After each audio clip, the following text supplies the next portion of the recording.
ਜਿੰਨ ਤੇ ਰਾਜ ਇਹ ਘਰ ਬੜੇ ਔਖੇ ਹੀ ਨਿਕਲਦੇ ਨੇ। ਉੱਚੀ ਥਾਵੇਂ ਬਹਿਣ ਸਵਾਦ ਤੇ ਦਿੰਦਾ ਏ, ਪਰ ਉੱਚੀ ਥਾਂ ਡਿੱਗਿਆਂ ਸੱਟ ਵਧੇਰੀ ਲੱਗੇ। ਜਿੰਨਾ ਜਣੀਆਂ ਉਹਨਾਂ ਬਣੀਆਂ। ਜਿਨ੍ਹਾਂ ਵੱਲ ਧੀਆਂ ਜਿਹੜੀਆਂ ਨੇ ਜੰਮ ਪੈਂਦੀਆਂ ਨੇ ਨਾ ਜੀ, ਉਹਨਾਂ ਵਾਸਤੇ ਬੜੇ ਫਿਕਰਾਂ ਦੇ ਬੂਹੇ ਖੁੱਲ ਜਾਂਦੇ ਨੇ। ਪਾਪੀ ਪਾਪ ਦਾ, ਮਾਈ ਦਾ ਨਾ ਬਾਪ ਦਾ। ਜਿਹੜੇ ਬੰਦੇ ਨੂੰ ਭੈੜੇ ਗੁਨਾਹ ਕਰਨ ਦੀ ਹਿਲਤਰ ਪਈ ਹੁੰਦੀ ਹੈ ਨਾ ਜੀ, ਉਹ ਉਸ ਗੁਨਾਹ ਤੋਂ ਕਦੀ ਚੁੰਡ ਨਹੀਂ ਛਡਾ ਸਕਦਾ। ਔਰ ਉਹਦੇ ਮਾਂ ਤੇ ਪਿਓ ਵੀ ਉਹਨੂੰ ਉਹਦੇ ਤੋਂ ਲੱਖ ਪਏ ਠਾਕਣ, ਉਹ ਉਹਦੇ ਤੋਂ ਮੁੜ ਨਹੀਂ ਸਕਦਾ ਕਿ ਗੁਨਾਹ ਦੀ ਲੱਜ਼ਤ, ਗੁਨਾਹ ਦਾ ਸਵਾਦ ਏਡਾ ਭੈੜਾ ਹੁੰਦਾ ਹੈ। ਜਿਹੜੀਆਂ ਵਾਦੀਆਂ ਆਦਤਾਂ ਜਾਣ ਨਹੀਂ, ਰਾਂਝੇ ਚਾਗ ਤੋਂ ਰਿਹਾ ਨਾ ਜਾ ਮੀਆਂ। ਓ ਚੱਲ ਮੇਰੇ ਨੂੰ ਚਲੀ। ਬਿਸਮਿल्लाह रहमान रहीम। शुरू खुदा दे नामों जिस दा जोड़ जवाब न कोई, जिस दी रहमत बख्शिश वाला अंत हिसाब ना कोई। दुनिया भर विच वसन वाले पंजाबीओ ते साडे प्यारे वेखण वालिओ, अस्सलामु अलैकुम, सत श्री अकाल, नमस्कार ते ढेर ढेर सलामा। पंजाबी मां बोली दे जुबानो अदब ते सकाफत दे फरोग ते वधावे ते चढ़तल ते सिक्ख्या लई शुरू कीते जान वाले तुहाडे अपने YouTube चैनल मेला टीवी दे उत्ते तुहानू दिल दीआं डुंगियाइयां तो सत बिस्मिल्ला ते जी आयां नू आखने आ। प्यारिओ, साडी ये बेनती है भई अपने मेला टीवी नू सबसक्राइब कर लवो, नाल बनया होया टल्ली दा निशान जरूर दबाया जे, ताकि साडे तमाम तर नोटिफिकेशंस बर वक्त ताडे ताईं अपड़ सकन।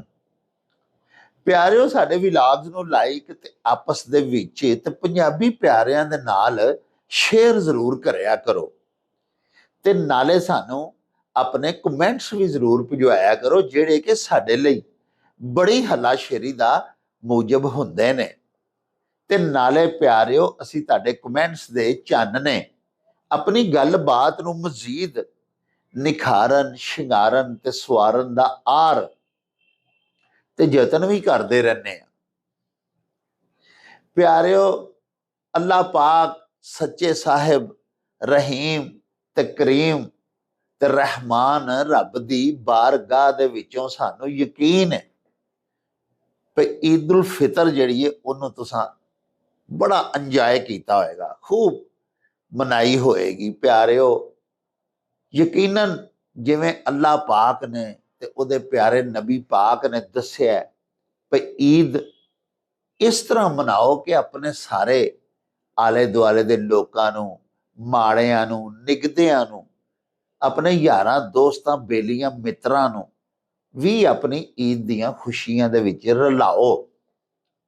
ते साहिबो, जदों असी अल्लाह पाक दे ते सच्चे साहिब नबी पाक दे हुक्मां दे उत्ते अमल करने आ ते यकीनन सिर्फ साडी एक ईद की साडी पूरी हयाती निखर जाती है, सवर जाती है ते मुनव्वर हो जाती है।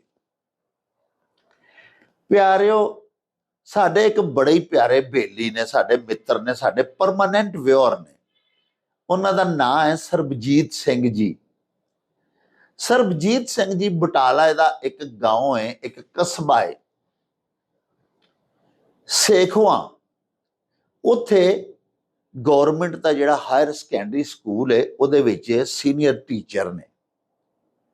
प्यारिओ, ब्लाइंड ने, आई साइट उन्हां दी कोई नहीं, लेकिन बड़े उद्यमी नौजवान ने। उन्हां अपनी इस मुताजी नूं, इस बज नूं उन्हां अपनी जिंदगी दे सफर दे विच रुकावट नहीं बनन दिता। आखदे ने जिहड़ा बंदा अन्ना होवे, जिन्हों नजर ना आउंदा होवे, उहदे लई पूरी दुनिया हनेर हो जाती है। लेकिन ये साडे वीर जिहड़े ने, उन्हां नाल जदों भी टैलीफोन ते उत्ते गलबात हुंदी है, राबता हुंदा है, उन्हां दीयां गल्लां सुन के ਅੱਲਾ ਜਾਣਦਾ ਜੇ ਇੰਨੀ ਖੁਸ਼ੀ ਹੁੰਦੀ ਹੈ ਕਿ ਐਡਾ ਵੱਡਾ ਬੱਜ ਲੱਗਣ ਦੇ ਬਾਵਜੂਦ, ਨੇਤਰਹੀਣ ਹੋਣ ਦੇ ਬਾਵਜੂਦ ਉਹਨਾਂ ਇਲਮ ਹਾਸਲ ਕੀਤਾ ਔਰ ਆਪਣੀ ਜ਼ਿੰਦਗੀ ਦੇ ਹਨੇਰੇ ਇਲਮ ਦੀ ਰੋਸ਼ਨੀ ਦੇ ਨਾਲ ਖਤਮ ਕਰ ਦਿੱਤੇ। ਤੇ ਸਿਰਫ ਆਪਣੀ ਜ਼ਿੰਦਗੀ ਦੇ ਹਨੇਰੇ ਹੀ ਨਹੀਂ ਮੀਟੇ, ਬਲਕਿ ਇੱਕ ਮੁਅੱਲਮ ਦੇ ਤੌਰ ਤੇ, ਇੱਕ ਮੁਦਰਸ ਦੇ ਤੌਰ ਤੇ, ਇੱਕ ਟੀਚਰ ਦੇ ਤੌਰ ਤੇ ਪਿਆਰਿਓ ਬੱਚਿਆਂ ਨੂੰ ਵੀ ਇਲਮ ਦੀ ਰੋਸ਼ਨੀ ਦੇ ਨਾਲ ਮੁਜ਼ੱਯਨ ਤੇ ਆਰਾਸਤਾ ਕਰ ਰਹੇ ਨੇ। ਇਦੋਂ ਪਹਿਲੇ ਉਹਨਾਂ ਦਾ ਟੈਲੀਫੋਨ ਆਇਆ, ਉਹਨਾਂ ਸਾਨੂੰ ਮੁਬਾਰਕਬਾਦ ਦਿੱਤੀ ਈਦ ਦੀ। ਉਹਨਾਂ ਪਿਆਰਿਓ ਦੱਸਿਆ ਵੀ ਉਹਨਾਂ ਨੂੰ ਵੀ ਈਦ ਦੀਆਂ ਛੁੱਟੀਆਂ ਨੇ ਤੇ ਇਹਨਾਂ ਛੁੱਟੀਆਂ ਦੌਰਾਨ ਉਹ ਅੰਮ੍ਰਿਤਸਰ ਜਾ ਰਹੇ ਨੇ। ਉੱਥੇ ਦੇ ਇੱਕ ਇੰਸਟੀਟਿਊਟ ਦੇ ਬਾਰੇ 'ਚ ਉਹਨਾਂ ਮੈਨੂੰ ਕੁਝ ਗੱਲਾਂ ਸੁਣਾਈਆਂ ਕਿ ਅੰਮ੍ਰਿਤਸਰ ਦੇ ਵਿੱਚ ਸ਼ਹੀਦ ਬਾਬਾ ਜੀ ਦੀਪ ਸਿੰਘ ਦਾ ਜਿਹੜਾ ਗੁਰਦੁਆਰਾ ਹੈ ਸ਼ੇਖ ਹੱਟਾ ਦੇ ਵਿੱਚ, ਉਹਦੇ ਪਿਛਵਾੜੇ ਇੱਕ ਸਕੂਲ ਹੈ ਬੱਚਿਆਂ ਦਾ। ਉਹ ਸਕੂਲ ਜਿਹੜਾ ਜੀ, ਉੱਥੇ ਨੇਤਰਹੀਣ ਤਾਲਿਬਾਤ, ਐਸੀਆਂ ਧੀਆਂ ਸਾਡੀਆਂ, ਐਸੀਆਂ ਬੱਚੀਆਂ ਜਿਹੜੀਆਂ ਜਮਾਂਦਰੂ ਨਾਬੀਨਾ ਹੁੰਦੀਆਂ ਨੇ ਜਾਂ ਬਾਅਦ ਕਿਸੇ ਹਾਦਸੇ ਦੀ ਸ਼ਕਲ ਦੇ ਵਿੱਚ ਉਹਨਾਂ ਦੀਆਂ ਅੱਖੀਆਂ ਜਾਂਦੀਆਂ ਰਹਿੰਦੀਆਂ ਨੇ, ਆਈ ਸਾਈਟ ਨਹੀਂ ਰਹਿੰਦੀ, ਵੇਖ ਨਹੀਂ ਸਕਦੀਆਂ। ਉਹਨਾਂ ਦੀ ਤਾਲੀਮੋ ਤਰਬੀਅਤ ਦਾ ਉੱਥੇ ਇੰਤਜ਼ਾਮ ਕੀਤਾ ਜਾਂਦਾ ਹੈ। ਇਦਾਰਾ ਜਿਹੜਾ ਸੀ ਉਹਦਾ ਨਾਂ ਉਹਨਾਂ ਦੱਸਿਆ ਕਿ ਬੀਬੀ ਭਾਣੀ ਘਣੀਆਂ ਸਕੂਲ ਹੈ। ਮਜ਼ੀਦ ਉਹਨਾਂ ਕੀ ਕੁਛ ਦੱਸਿਆ, ਇਹ ਪਹਿਲੇ ਤੁਸੀਂ ਉਹਨਾਂ ਦੀ ਵੀਡੀਓ ਮੁਲਾਹਜ਼ਾ ਕਰੋ, ਇਹਦੇ ਰਾਹੀਂ ਤੁਹਾਨੂੰ ਸਭ ਕੁਝ ਪਤਾ ਚੱਲ ਜਾਏਗਾ। ਮੇਲਾ ਟੀਵੀ ਦੇਖ ਰਹੇ ਸਾਰੇ ਦਰਸ਼ਕਾਂ ਨੂੰ ਮੇਰੇ ਵੱਲੋਂ ਪਿਆਰ ਭਰੀ ਸਤਿ ਸ੍ਰੀ ਅਕਾਲ, ਨਮਸਕਾਰ, ਆਦਾਬ। ਬਹੁਤ ਧੰਨਵਾਦੀ ਹਾਂ ਇਸ ਟੀਵੀ ਚੈਨਲ ਨੂੰ ਚਲਾ ਰਹੇ ਡਾਕਟਰ ਜਾਵੇਦ ਅਕਰਮ ਸਾਹਿਬ ਤੇ ਅਹਿਸਾਨ ਬਾਜਵਾ ਸਾਹਿਬ। ਅਸੀਂ ਅੱਜ ਇਸ ਬਾਰੇ ਦੱਸਣਾ ਚਾਹੁੰਦੇ ਹਾਂ ਡਾਕਟਰ ਸਾਹਿਬ ਸਮੁੱਚੇ ਪੰਜਾਬੀਆਂ ਨੂੰ ਤੁਹਾਡੇ ਹੁਕਮ ਤੇ ਕਿ ਇਹ ਜਿਹੜਾ ਸਕੂਲ ਹੈ ਬੀਬੀ ਭਾਨੀ ਕੰਨਿਆ ਨੇਤਰਹੀਣ ਵਿਦਿਆਲਿਆ ਯਾਨੀ ਬੀਬੀ ਭਾਨੀ ਬਲਾਈਂਡ ਇੰਸਟੀਚਿਊਟ ਛਿਹਾਟਾ ਸਨ ਸਾਹਿਬ ਰੋਡ ਤੇ ਗੁਰਦੁਆਰਾ ਸਾਹਿਬ ਛਿਹਾਟਾ ਸਾਹਿਬ ਜਿਹੜਾ ਉਹਦੀ ਬੈਕ ਸਾਈਡ ਤੇ ਸਕੂਲ ਹੈ ਜੀ, ਜਿੱਥੇ ਨੇਤਰਹੀਣ ਬੱਚਿਆਂ ਨੂੰ ਐਜੂਕੇਟ ਕੀਤਾ ਜਾਂਦਾ ਹੈ ਜੀ। ਇਹ ਸੰਸਥਾ ਜਿਹੜੀ ਹੈ ਨੇਤਰਹੀਣਾਂ ਵੱਲੋਂ ਹੀ ਚਲਾਈ ਜਾਂਦੀ ਹੈ, ਜਿੱਥੇ ਬੱਚਿਆਂ ਨੂੰ ਪੜ੍ਹਾਈ ਲਿਖਾਈ ਥਰੂ ਬ੍ਰੇਲ ਸਿਸਟਮ, ਇਸ ਤੋਂ ਇਲਾਵਾ ਸੰਗੀਤ ਵਿਦਿਆ, ਕੰਪਿਊਟਰ ਐਜੂਕੇਸ਼ਨ ਅਤੇ ਹੋਰ ਵੱਖ-ਵੱਖ ਤਰੀਕਿਆਂ ਦੇ ਨਾਲ ਜਿਹੜਾ ਬੱਚਿਆਂ ਨੂੰ ਐਜੂਕੇਟ ਕੀਤਾ ਜਾਂਦਾ ਹੈ ਜੀ। ਜੋ ਇਹ ਸੰਸਥਾ ਚੱਲਦੀ ਹੈ ਇਹ ਸਾਰੀ ਡੋਨੇਸ਼ਨ ਤੇ ਹੀ ਹੈ ਜੀ। ਬੀਬੀ ਭਾਨੀ ਜੀ ਇਹ ਜੋ ਦੇ ਨਾਂ ਤੇ ਹੈ ਸੰਸਥਾ ਬੀਬੀ ਭਾਨੀ, ਜੋ ਕਿ ਇਸਤਰੀਆਂ ਦੇ ਵਿੱਚ ਸਿੱਖ ਸਮਾਜ ਦੇ ਵਿੱਚ ਜਿਨ੍ਹਾਂ ਦਾ ਵਡਮੁੱਲਾ ਯੋਗਦਾਨ ਹੈ, ਜਿਨ੍ਹਾਂ ਨੂੰ ਗੁਰੂ ਪੁੱਤਰੀ, ਗੁਰੂ ਪਤਨੀ, ਗੁਰੂ ਮਾਤਾ ਹੋਣ ਦਾ ਦਰਜਾ ਪ੍ਰਾਪਤ ਹੈ ਜੀ। ਤੇ ਇਸ ਸੰਸਥਾ ਦੇ ਵਿੱਚ ਬੱਚਿਆਂ ਨੂੰ ਐਜੂਕੇਟ ਕੀਤਾ ਜਾਂਦਾ ਹੈ, ਜਿਨ੍ਹਾਂ ਦੇ ਨਾਂ ਤੇ ਇਹ ਸੰਸਥਾ ਹੈ ਜੀ। ਇਹ ਬੜਾ ਸ਼ਲਾਘਾਯੋਗ ਉਪਰਾਲਾ ਕੀਤਾ ਗਿਆ ਜੀ। ਸੰਸਥਾ ਦੇ ਪੁਰਾਣੇ ਜਿਹੜੇ ਫਾਊਂਡਰ ਮੈਂਬਰ ਸਾਹਿਬਾਨ ਨੇ, ਇਹ 1986 ਦੇ ਵਿੱਚ ਇਹਦਾ ਆਗਾਜ਼ ਹੋਇਆ ਜੀ ਸੰਸਥਾ ਦਾ, ਤੇ ਇਹ ਡੋਨੇਸ਼ਨ ਦੇ ਸਿਰ ਤੇ ਸੰਸਥਾ ਚੱਲ ਰਹੀ ਹੈ। ਸਮੁੱਚੇ ਪੰਜਾਬੀਆਂ ਨੂੰ ਮੈਂ ਬੇਨਤੀ ਕਰਦਾ ਹਾਂ ਕਿ ਇਸ ਸੰਸਥਾ ਨੂੰ ਦੇ ਵਿੱਚ ਜ਼ਰੂਰ ਵਿਜ਼ਿਟ ਕਰੋ ਤੇ ਜਦੋਂ ਵੀ ਕਿਤੇ ਮੌਕਾ ਮਿਲੇ ਇੱਥੇ ਆ ਕੇ ਬੱਚਿਆਂ ਦੇ ਨਾਲ ਵੀ ਤੁਸੀਂ ਗੱਲਬਾਤ ਵੀ ਕਰੋ ਤੇ ਇੱਥੇ ਲਈ ਤੁਸੀਂ ਆਪਣਾ ਯੋਗਦਾਨ ਵੀ ਦਿਓ। ਮੇਲਾ ਟੀਵੀ ਦਾ ਮੈਂ ਤਹਿ ਦਿਲ ਤੋਂ ਸ਼ੁਕਰਗੁਜ਼ਾਰ ਹਾਂ, ਜੋ ਕਿ ਪੰਜਾਬੀ ਮਾਂ ਬੋਲੀ ਦੀ ਬੜੀ ਮਿਹਨਤ ਤੇ ਲਗਨ ਦੇ ਨਾਲ ਸੇਵਾ ਕਰ ਰਹੇ ਨੇ। ਬਹੁਤ ਸ਼ੁਕਰੀਆ ਜੀ। ਪਿਆਰਿਓ, ਤੁਸੀਂ ਭਾਈ ਸਰਬਜੀਤ ਸਿੰਘ ਹੋਰਾਂ ਦੀਆਂ ਗੱਲਾਂ ਬਾਤਾਂ ਸੁਣੀਆਂ। ਦੇਖੋ ਉਹਨਾਂ ਦੀ ਸਾਰੀ ਗੁਫ਼ਤਗੂ ਕਿੱਡੀ ਐਨਕਰਜੀਅਸ ਹੈ, ਕਿੱਡੀ ਹਲਾਸ਼ੇਰੀ ਦੇਣ ਵਾਲੀ ਹੈ ਸਾਡੇ ਉਹਨਾਂ ਵੀਰਾਂ ਨੂੰ, ਸਾਡੀਆਂ ਉਹਨਾਂ ਧੀਆਂ ਭੈਣਾਂ ਨੂੰ ਜਿਨ੍ਹਾਂ ਨੂੰ ਕੋਈ ਪੱਜ ਲੱਗ ਜਾਂਦਾ, ਕੋਈ ਪੈਦਾਇਸ਼ੀ ਤੌਰ ਦੇ ਉੱਤੇ ਕੋਈ ਮਾਜ਼ੂਰੀ, ਕੋਈ ਉਜ਼ਰ ਉਹਨਾਂ ਦੇ ਜਿਸਮ ਵਿੱਚ ਕਿਸੇ ਉਜ਼ਵ ਵਿੱਚ ਆ ਜਾਂਦਾ ਹੈ ਤੇ ਉਹ ਆਪਣਾ ਦਿਲ ਢਾਹ ਬੈਂਦੇ ਨੇ। ਤੇ ਪਿਆਰਿਓ, ਨੈਣ ਪ੍ਰਾਣ ਤਰੋੜ ਕੇ ਤੇ ਮੰਜੀ ਤੇ ਪਏ ਰਹਿੰਦੇ ਨੇ। ਹੁਣ ਇਹ ਜਿਹੜਾ ਵੀਡੀਓ ਦੇ ਵਿੱਚ ਤੁਸੀਂ ਦੇਖਿਆ ਤਾਲੀਮੀ ਇਦਾਰਾ, ਇਸ ਵਿਦਿਆਲਿਆ ਦੇ ਵਿੱਚ ਪਿਆਰਿਓ ਜਿੰਨੀਆਂ ਧੀਆਂ ਪੜ ਰਹੀਆਂ ਨੇ, ਉਹ ਤੁਸੀਂ ਸੁਣਿਆ ਸਰਬਜੀਤ ਸਿੰਘ ਦੀ ਜ਼ੁਬਾਨੀ, ਉਹ ਸਾਰੀਆਂ ਨੇਤਰਹੀਨ ਨੇ, ਯਾਨੀ ਨਾਬੀਨਾ ਨੇ। ਔਰ ਸਾਰੇ ਇੱਥੇ ਜਿੰਨੇ ਅਸਾਤਜ਼ਾ ਨੇ ਉਹ ਵੀ ਨਾਬੀਨਾ ਨੇ, ਉਹ ਵੀ ਨੇਤਰਹੀਨ ਨੇ, ਔਰ ਉਹ ਬੱਚੀਆਂ ਨੂੰ ਪੜ੍ਹਾ ਰਹੇ ਨੇ। ਔਰ ਇੱਥੇ ਬੱਚੀਆਂ ਬ੍ਰੇਲ ਸਿਸਟਮ ਦੇ ਜ਼ਰੀਏ ਨਾ ਸਿਰਫ ਧਾਰਮਿਕ ਸਟੱਡੀਜ਼ ਯਾਨੀ ਮਜ਼ਹਬੀ ਤਾਲੀਮ ਹਾਸਲ ਕਰਦੀਆਂ ਨੇ, ਬਲਕਿ ਇੱਥੇ ਉਹਨਾਂ ਨੂੰ ਕੁਕਿੰਗ ਸਿਖਾਈ ਜਾਂਦੀ ਹੈ, ਅਮੂਰੇ ਖਾਨਾਦਾਰੀ, ਘਰੋਂ ਕੇ ਕੰਮ ਜਿੰਨੇ ਨੇ ਉਹ ਕੰਮ ਕਾਜ, ਸੀਨਾ ਪਰੋਣਾ ਸਭ ਕੁਝ ਸਿਖਾਇਆ ਜਾਂਦਾ ਹੈ, ਸਿਲਾਈ ਕਢਾਈ ਸਿਖਾਈ ਜਾਂਦੀ ਹੈ, ਕੁਕਿੰਗ ਸਿਖਾਈ ਜਾਂਦੀ ਹੈ।